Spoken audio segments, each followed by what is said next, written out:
বাসার সবার আবদারে আজকে বানালাম ফুচকা। এখানে প্রায় 80টার মতো ফুচকা নিয়েছি। চুলা একটা প্যানে সাদা তেল গরম করে ফুচকাগুলো ভেজে নেব।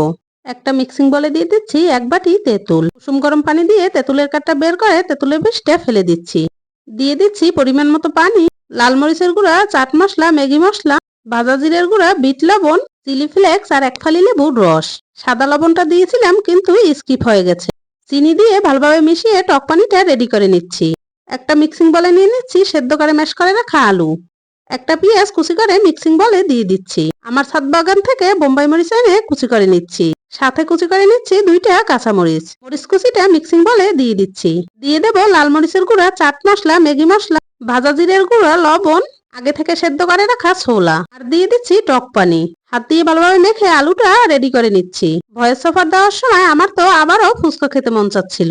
আপনারা কিন্তু অবশ্যই ট্রাই করবেন। আল্লাহ হাফেজ।